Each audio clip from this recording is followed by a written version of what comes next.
Nursing की अगर मैं बात करूं तो क्या ये एक वाइबल ऑप्शन हो सकता है? काफ़ी सारे स्टूडेंट्स का यही डाउट रहता है। अब देखिए, मैंने जब भी पेरेंट्स से बात करी, नर्सिंग एक ऐसा करियर ऑप्शन माना जाता है जिसमें ऐसा लगता है कि शायद करियर ग्रो है ही नहीं, करियर ग्रोथ होती ही नहीं है। और अगर हम अब्रॉड में बात करें तो ऑब्वियसली बात है, उसे कंपेयर किया जाता है कि अब्रॉड में इतनी सैलरी मिल रही है, इंडिया का क्या सिचुएशन होगा। तो इस वीडियो में डिटेल में समझते हैं कि बीएससी नर्सिंग एग्जैक्टली होता क्या है, क्या क्या ऑप्शंस आपके पास हो सकते हैं, करियर ग्रोथ अपॉर्चुनिटी क्या हो सकती है, और क्या अगर हम एमबीबीएस नहीं कर सके, बीडीएस नहीं करना चाहते, आयुष नहीं करना चाहते, तो क्या नर्सिंग से हम अपना करियर बना सकते हैं। इस पे डिटेल में डिस्कशन करेंगे। तो चलिए हम स्टार्ट करते हैं इस वीडियो को। अब सबसे पहले मैं आ जाता हूं कि नर्सिंग कोर्स के बारे में अगर डिस्कशन करें तो ऑन एन एवरेज अगर मैं बात करूं तो अराउंड 4 इयर्स का कोर्स होता है। अब ये हमेशा स्टूडेंट्स को प्रिपेयर करता है क्लिनिकल केयर में, clinical care, hospital management and patient recovery. अब इसका मतलब क्या है?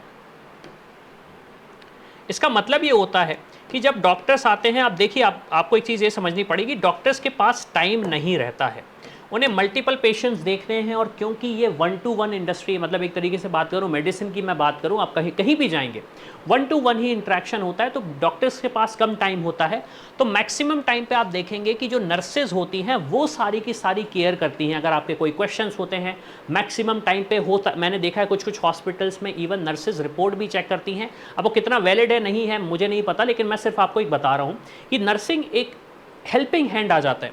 तो आप देखेंगे क्लिनिकल केयर में वो है, हॉस्पिटल मैनेजमेंट। अब हॉस्पिटल मैनेजमेंट में क्या, पेशेंट को बहुत ज़्यादा बीपी बढ़ने लगा है तो उसे कैसे मैनेज करना है, बहुत सारी चीज़ें वो खुद ही कर देती हैं पेशेंट्स को, ताकि वो अंडर कंट्रोल रहे, मतलब कंट्रोल में रहे, ताकि डॉक्टर्स पे कम से कम प्रेशर बनाया जा, मतलब बन सके, ताकि वो अपना काम अच्छे से कर सके। क्योंकि आपको भी पता है अगर डॉक्टर पे ज़्यादा प्रेशर होगा, ज़्यादा मेंटल प्रेशर होगा, तो अच्छा काम नहीं कर पाएंगे, और आप नहीं चाहते कि वो डॉक्टर आपका ट्रीटमेंट करे।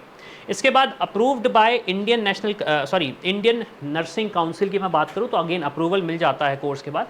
और ideal for students who want stable and respectable career in health care. अब देखिए, रिस्पेक्टेबल बात करूं तो हेल्थ केयर में कोई भी ऐसा करियर ऑप्शन नहीं है जो रिस्पेक्टेबल नहीं होगा, लेकिन स्टेबिलिटी की अगर मैं बात करूं तो यहाँ पे आप पे ज़्यादा प्रेशर नहीं आएगा। तो अगर आप ऐसे सोच रहे हैं कि ठीक है मैं अपने घर के आसपास से करना चाहती हूँ, या फिर मुझे ऐसे इंस्टीट्यूशन चाहिए जहाँ पे मुझे ज़्यादा प्रेशर ना मिले, तो ये एक ऐसा कोर्स है जहाँ पे ऐसी चीज़ की जा सकती है। और यहाँ पे आपको जो करियर ग्रोथ है, अब ऐसा नहीं कि करियर ग्रोथ भी नहीं होगी, तो हम ये भी डिस्कशन कर लेते हैं। अब एलिजिबिलिटी क्या होती है इस कोर्स के लिए? तो अगेन आपको 12th फिजिक्स, केमिस्ट्री, बायो से और इंग्लिश से करनी पड़ती है। वही जो एनएमसी के गाइडलाइंस होते हैं सेम टू सेम वही फॉलो करने पड़ते हैं, मतलब जो एमबीबीएस का होगा वो same to same BSc nursing का भी होगा। इसके बाद अगर मैं बात करूं जो कट ऑफ का क्राइटेरिया, तो कट ऑफ देखिए, अब थोड़ा सा कट ऑफ जो 500 लिखा हुआ, अब आप बोलोगे सर 500, तो इस बेसिस पे हम वो कर लेते हैं, एमबीबीएस कर लेते हैं। अगर मैं नर्सिंग की बात करूं तो अच्छे इंस्टीट्यूशन का भी एक अच्छा हाई कट ऑफ जाता है, क्योंकि स्टूडेंट्स होते हैं वो इस कोर्स की तरफ परस्यू करते हैं। और अगेन हमने इस पर काफ़ी सारे प्रोडिक्टर्स बनाए, तो आप studentkhabri.com पे जाके भी फाइंड आउट कर सकते हैं। इसके बाद जो सबसे बड़ा सवाल ये आता है कि ऐसे कौन से इंस्टीट्यूशन है जहाँ से हमें टारगेट करना चाहिए इस कोर्स को। तो ऑब्वियसली बात है, एम्स दिल्ली एक ऐसा इंस्टीट्यूशन आपके सामने आएगा जो एक आपको अच्छा कोर्स करके देगा, कोर्स करवाएगा, और आप एक अच्छे नर्स बनेंगे। उसके बाद फिर चंडीगढ़ हो गया, सीएमसी वेल्लोर हो गया, एएफएमसी हो गया, जिपमर पौंडीचेरी हो गया, और काफ़ी सारे इंस्टीट्यूशन हो गए टॉप लेवल के, और आपकी स्टेट में भी होंगे, प्राइवेट भी होंगे, गवर्नमेंट भी होंगे। तो मल्टीपल ऑप्शंस आप हैं जिनको टारगेट कर सकते हो।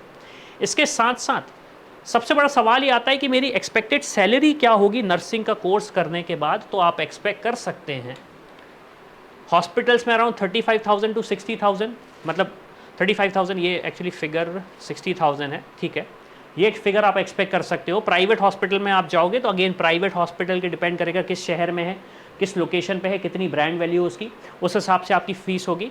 फिर अगर आप देखें स्टाफ नर्स इन रेलवेज़ या पीएसयू में अगर आप जाते हैं तो 40 to 65,000 है। और अगर आप अब्रॉड जाते हो तो अब्रॉड में आपको 25 लाख से 40 लाख पर एनम का आपको एक सैलरी मिलेगी। तो वहाँ पे भी रिस्पेक्टेबल है। तो जैसे अगर मैं यूके की बात करूँ, यूएस में बात करूँ, तो आपने एक नर्सिंग का सुना होगा कंसेप्ट, जहाँ पे स्टूडेंट्स जाते हैं वहाँ पे नर्सिंग करने, और एक काफ़ी रिस्पेक्टेबल जॉब रहती है। तो अब्रॉड से भी इस ऑप्शन को परस्यू किया जा सकता है। इसके साथ साथ करियर ग्रोथ कैसा दिखता है, इसमें हम क्या क्या ऑप्शंस करियर में कर सकते हैं। स्पेशली नर्सिंग की अगर मैं बात करूं तो आप स्टाफ नर्स बन सकते हैं, आप नर्सिंग ऑफिसर बन सकते हैं गवर्नमेंट सेक्टर में, आप नर्सिंग एजुकेटर बन सकते हैं, अब्रॉड जा सकते हैं, या फिर आप अपनी फर्दर स्टडी कर सकते हैं, स्पेशली अगर मैं नर्सिंग कोर्स की बात करूं तो।